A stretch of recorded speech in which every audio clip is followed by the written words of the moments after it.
Hello everyone, I'm Dr. Sandeep. Welcome to the Fridays Academy. In this class, we'll be starting the revision module for the subject of prelims.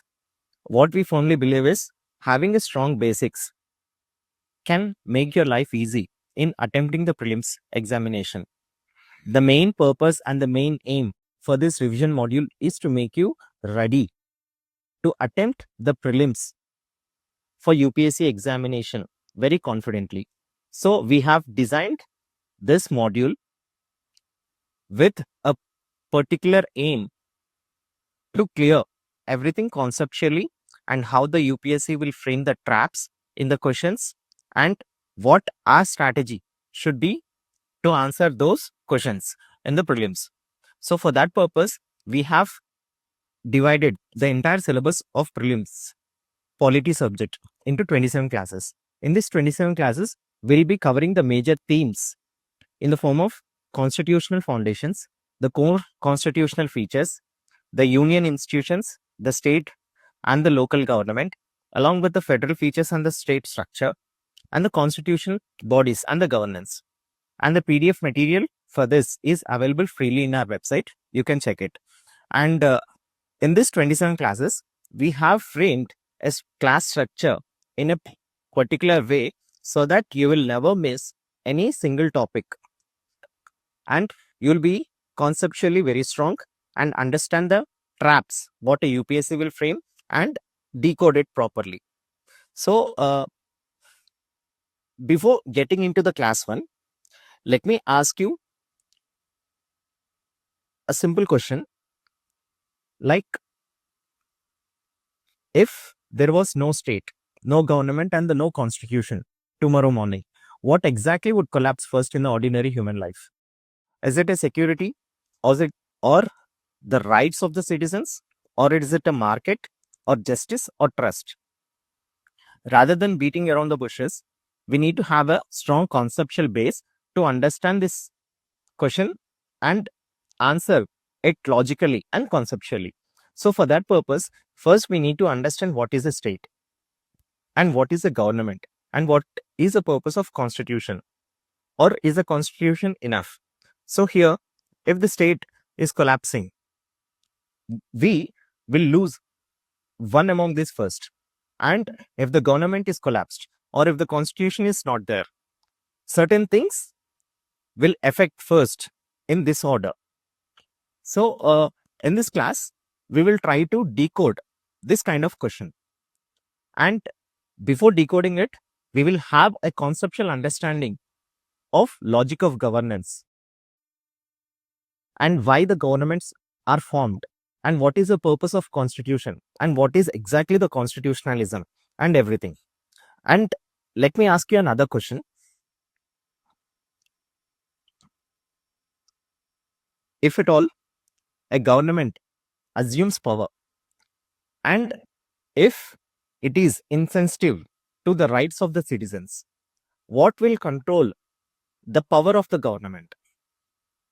And how and what prevents an authority to become a complete domination? Even though we have a constitution, even though there are certain mechanisms, there are certain principles which prevent the government to become a complete domination. So here, the thing we need to understand is absence of power will arise a need for the state. When the state is raised, it cannot use its power arbitrarily. And if it is using its power unconditionally, then it is a threat to the liberty and the freedom of the citizens. So it should be constrained or it should be limited. For that purpose, the rules should be very clear. How the government should act and what is the authority of the government. So for that purpose, we need a constitution. However, merely having a constitution doesn't guarantee that the government will act and function within the limits of the authority what it has been prescribed. For that, we need a concept called constitutionalism. The constitutionalism limits the authority of the government and make it function in a responsible way. So, human beings do not create the state because they love the authority. They create the state because they need order, because a disorder would be very costly. Once the power is created, the greater question begins from how to prevent the protector from become becoming a master. So, in this class, we'll be understanding clearly what and how to decode this and answer. And before going further, I would like you to understand the class structure first. So, as I said, the entire polity syllabus is covered in 27 classes. First will be the constitutional foundations, which includes logic of governance till preamble. And the second will be core constitutional features like union and its territory till the basic structure doctrine and supremacy. And each and everything is covered for the purpose of revision. And the union institutions from the president till the governor and the state legislative assemblies. The federalism feature, which includes the relationship between the center and the state, and the constitutional bodies and governance. And all the notes will be available in the website. Further, this is a course structure. If we move forward, this is the way how we have designed each and every class. First, of these 27 topics, in the class, we'll understand the exam relevance, why this topic matters for UPSC, and why students lose marks here if they have lacking some knowledge in this particular topic. Next, we'll understand the concept spine of that particular topic, the memory base, a minimum static revision content that is required for the recall, and critical edges, the boundaries comparisons, and the ignored and low visibility areas of that particular topic through which the UPSC will frame the questions, and trap matrix, like where the commonly the students are making the mistakes. That thing will be covered in this trap matrix, and the current age. And this revision module is integrated with the current affairs.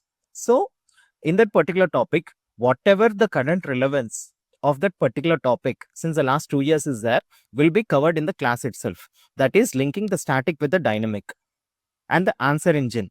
After understanding everything, how to decode the question and how to answer that particular question in the UPSC prelims will be covered in the class itself. And finally, the revision to reinforce the things what you have learned in the class. So, understanding this, we'll move to the class. So, after understanding the class and the course structure, we'll be starting the first class of polity. The main aim of this class is to make you clear the basics of polity. What is the meaning of governance, and what is a state, and what is a constitution, and how the UPSC will frame the questions from this part of the syllabus. For that, you should have a clear understanding between what is a state and what is a government and what is a nation, and why do constitutions arise, and why the power needs a limitation and a legitimacy, what is rule of law, and what is a constitutional governance, and so on. So, for that purpose, we'll understand this through an illustration story. There's a story. We'll begin with a story. Imagine you are a person living in a place with no other person to ask you upon how to utilize those resources. Here, there are no rules and there is no authority over him. So, he can utilize those resources as if he want. However, if few more people enter into that area, even though the resources are sufficient for all of you, but there will be the coincidence of the need to utilize those resources or to enjoy those resources. For that purpose, you have to come to a terms upon how to utilize those resources. So, understanding and agreeing upon the rules on how to utilize the resources is a birth of consent. fourth birth of consent. Here, you people are agreeing for utilization of those resources based on the consent. However, if you are only 4 people, it is relatively easy for you to come to a terms. If the population is increasing, as it is difficult for everyone to sit together and frame the rules, few people will elect the representatives or nominated representatives on whose behalf these people or these representatives will frame the rules, and these rules have to be followed so that it prevents the conflict and it ensures a stability in the administration. So these people, these representatives form the institution. By framing the rules, they'll ensure the order in the society. So here comes the polity. So if anyone asks you the meaning of polity, you should define it as an organized society functioning as a political entity based on the rules, institution, and to maintain the order. So the polity means nothing but to rule. The polities, the term is derived from the Greek word which means politia. Politia means a civil administration, the government. Here in our story, these people form the government, and these people are the citizens of that political entity. And how the relation and how the rules are framed and how the order is maintained forms the civil administration. So these three things together will form polity. These three things together form the polity. So if anyone asks you regarding the definition of polity, you should say like a polity means an organized society functioning as a political entity. To answer it in a single word, it means to rule. So till now we understood the fourth birth of consent, how the representatives are elected, for what reason, and how the government is formed and what is a polity. However, these people are ruling the society based on the rules they framed. So these rules create the predictability, the continuity, and the legitimacy of the representatives to rule based on the rules framed. This ensures coordination in the society. It prevents the conflict, and it also ensures the predictability in the governance. However, as of now, this society is based only on the trust. That is, in a limited society where the people are few, there the representatives will frame the rules to ensure coordination, maintain the order, and prevent the conflict.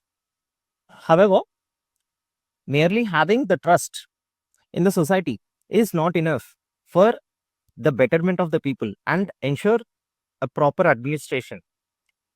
So here a question arises: what if the representatives start behaving as if their own and not following the rules that are framed? For that purpose, the rules have to be codified. These rules will clearly state the source of authority and under what limits these representatives have to act in the society. That is the meaning of constitution. The rules which are codified forms the basis of constitution. This constitution will ensure the decision making power is under limits and also aligning with the aspiration of the society, and how and under what limits these decisions are to be made. So the constitution basically ensures two things. That is, the constitution forms a source of authority. At the same time, it also limits the authority. Through this, they are authorizing the power and limiting the power and distributing the power among the representatives, by which the citizens' rights are protected. So the constitution means to make the rules stable, transparent, and binding on everyone, societies frame the supreme framework of governance known as the constitution. Till now,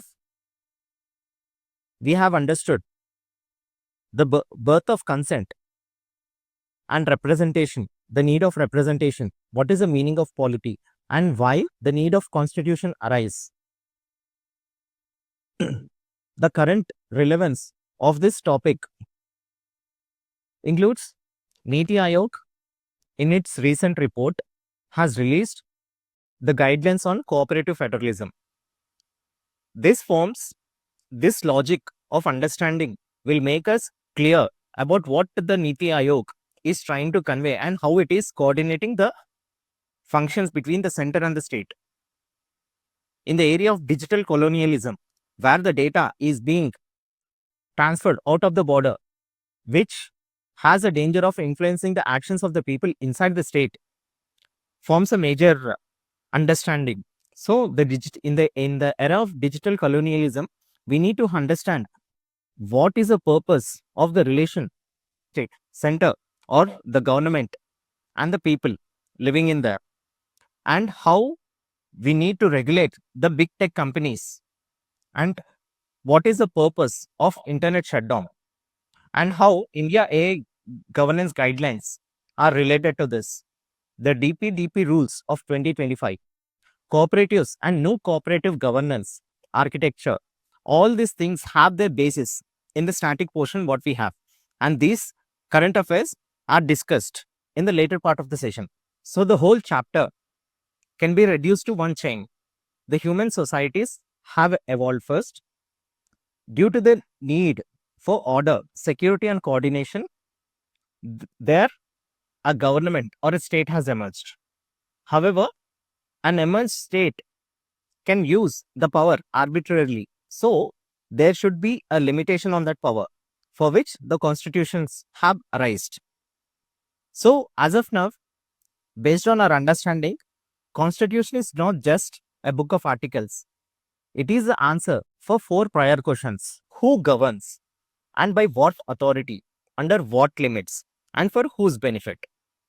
So, till now, we have seen how the societies are formed and how they elect the representatives for what purpose, and how this elected representatives authority will be limited, and how the constitutions are made based on this. So this ensures the citizens are protected and the administration is also ensured to prevent the conflict in the society and ensure the order. So the real logic behind ensuring all this is societies without order becomes unstable, which leads to conflict and reduced development or delayed development.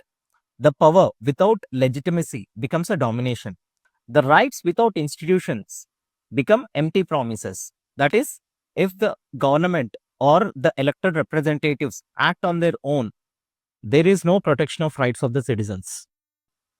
So the one master formula for this is the state gives unorganized public power. The government exercises that power, and the constitution limits and legitimizes that power. Here, all the power which is distributed is for the development of the society as a whole. So here, an important question arises. What is a state and what is a government and what is a constitution? So let us understand that in detail. So what is a state? A state is nothing but having a defined territory with the population living in it and the government which is ruling that population, along with sovereignty. Sovereignty means having no influence and having an independence to take the decisions of their own. This government should work for the development of the people and work within the limits of the territory. However, the sovereignty of this government will also extend to the people who are residing outside this territory too. So the basic elements of the state include the population with a defined territory, the government and the sovereignty of that government. Now comes an important part. So the state is considered as a permanent political entity, and the government is a set of institutions which are under the state to administer the rules of that particular society. Here comes a nation. A nation is a cultural, historical community with a shared identity, memory, and the sentiments and the political aspirations. A nation and the state may overlap, but they are not identical. Here, a state is a broader term. Here, a state is a broader term within which we have a government and the people. So, the state will include the nation and the government. So, the state is considered as a broader term. The government is a part of the state, and the nation is the people who have a shared identity. For this purpose, we have an article in our constitution which defines the state, which goes beyond the government. And what is the purpose of defining the state in the constitution? We, through this logic, we have understood that. So going forward, so this is a state with a proper government machinery and the people with a coordinated rules and institutions to govern. The government is a temporary body to administer the rules of that particular political entity, and the nation is a group of people who have a shared cultural identity. So why does the need of a state arise?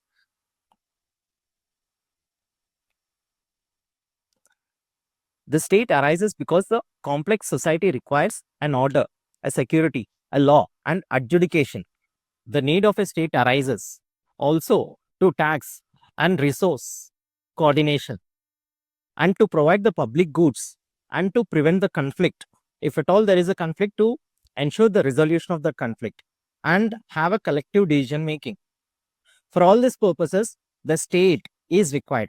So the state exists because the private power cannot reliably produce the public order. So what are the minimal functions of a state? It is required to maintain the law and order, and to defend the territory, to ensure the rules to be followed, and protect the rights, and coordinate the public welfare and development. These are the minimal functions of the functions of the state. And what is government? The government is the face of the state. The government is a machinery through which the state acts. The broad functions of the government include to make laws or the rules, and to execute the rules, and to adjudicate if there is any conflict. So later this becomes a legislature which makes the laws, and executive which implements the laws, and a judiciary which adjudicates the laws. All these form the part of government, not only the executive or the ministry. So the government is an operational phase of the state.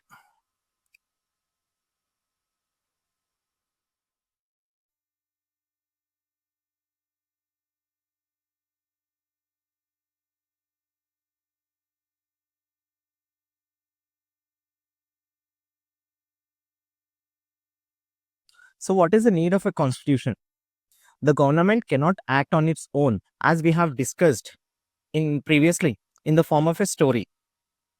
So the constitution is required to have a definitive structure for the government or the state, and should have a legitimacy.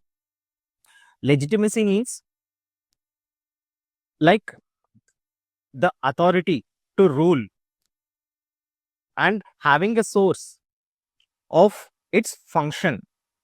And the constitution should also distribute the powers among the institutions, and should limit those power to act within a certain way, and should have a continuity and predictability. For that purpose, the constitution is required. As this is a revision class, we are not going into detail of each and everything. If we have to discuss each and everything, it would take a lot of time. So I assume you have come here for the revision purpose, if at all you need the complete understanding of entire polity, you can look into the main prelims come mains course of the Indian polity from the Fridays Academy. So the constitution answers where the power comes from and who may exercise it, and how the institutions relate to each other, and what the citizens are guaranteed for which they have elected government, and how the conflicts should be resolved, and how the power can be changed lawfully. So the constitution is both an enabling document and a restraining document. So what is a constitution in the broader term? Constitution is not only about the fundamental rights and how the government functions. It is also about the nature of a state, the structure of a government, the power of institutions, the rights of the citizens, and amendment procedure. As we have seen, as the time passes on, the values, needs, and the interests of the people may change. So, the society should also frame the rules accordingly. With the recent reports, the average age of a constitution is around 19 years. But India has survived through 77 years of the constitution because our constitution is flexible enough to accept the amendment procedures and also rigid enough to ensure the core nature of a state, that is, to protect the citizens and ensure the limitations of the government. So, what is constitutionalism? A constitutionalism is an ideology where the functions or the authority of the government should be limited. That is, the government which is elected, which forms the face of the state, have to act within the limits prescribed by the state. It is by the rule of law, that is already the rules which are framed or the ideology through which the government is elected in the state should act within that and within that limits. So the constitutionalism basically means limiting the authority of the government and ensuring the following of rule of law and also the accountability for each and every action what the government has taken. It should have an accountability procedure and not arbitrariness. These things have been discussed in detail in the future classes of the Indian revision module of polity. So the essence of constitutionalism is the trust of the people should be upheld and the government powers should be limited for the development of the people, and the power is accountable and also the governance remains lawful. So coming to the next part, what is sovereignty? Sovereignty means an ultimate authority in the political order. That is, if there is a government, it cannot be influenced by the external source or the external factors for which the government is elected, should act with complete sovereignty, that is complete independence, and there will be no external influence on that. And this kind of sovereignty will have two dimensions, that is internal sovereignty, that the government which is elected becomes the solo decision maker of the rule making in that particular territory of a state. And external sovereignty means having independence from outside control.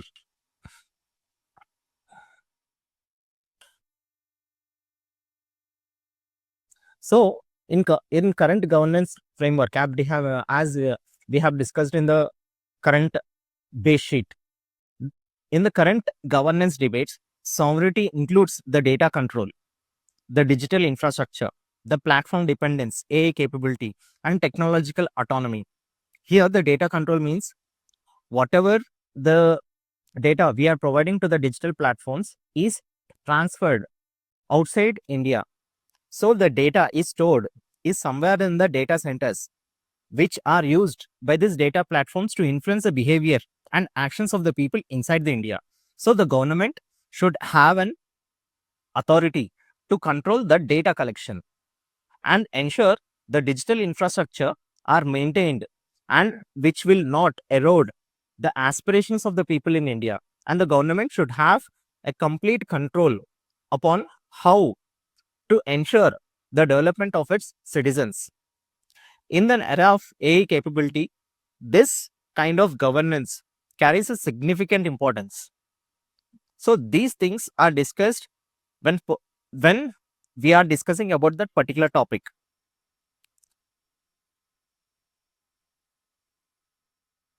So what is governance? So what is rule of law? Rule of law means when the government is elected, it cannot act arbitrarily. That is, if the government is elected, it cannot act arbitrarily. It should function based on the rules framed by it. So that means the rule of law means the law governs, not the personal whim. That is, the government cannot act as of its own. It should act according to the law of that state. The power must be exercised according to the known rules and not unknown rules. That arbitrary action is illegitimate, and the state action is reviewable and structured. So here comes a part of legitimacy. Legitimacy means an accepted rightfulness of authority. That is, the government remains in power only when the people accept it to be so. But a durable constitution governance requires both the power and the legitimacy. Only with a strong constraints, the government cannot act independently, for which the government should have its own freedom to function. However, this government should act within the rule of law, and the kind of legitimacy it have been provided to act upon the state.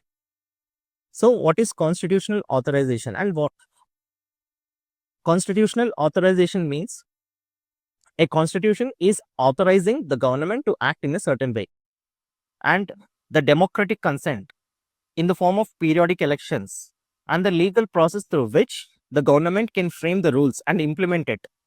And at the same time, it should protect the rights of the citizens and the public trust.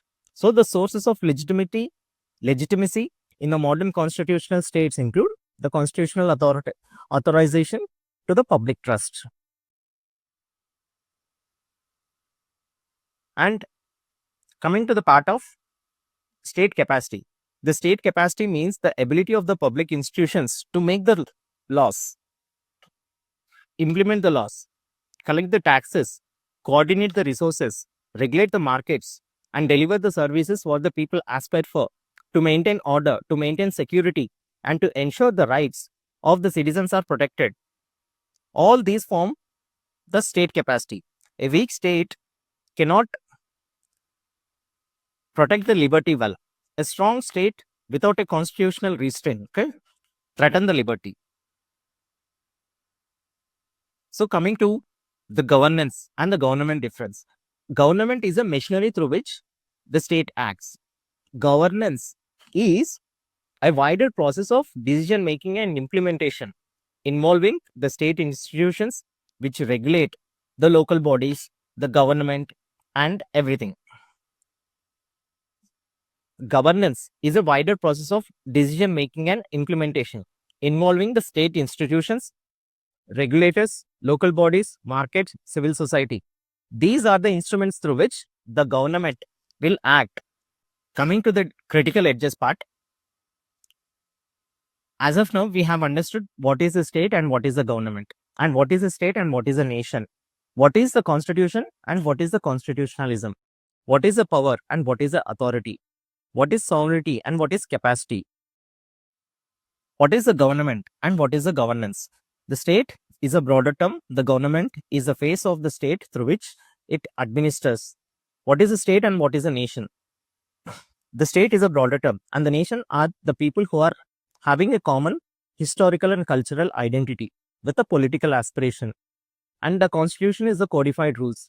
The constitutionalism means limiting the government. The power is the thing how a state has a capacity to act. Authority means a rightful power. Sovereignty means an independence in decision making. and the government and the governance. Governance is a broader decision making process. So the trap matrix, how the UPSC may twist the questions in this are: a constitution means not only regarding the rights document, it also includes broader terms like how the institutions have established, how the institutions should function, and how the relation among the institutions should be maintained. The state is not equal to government. The state is a broader term and the government is part of the state.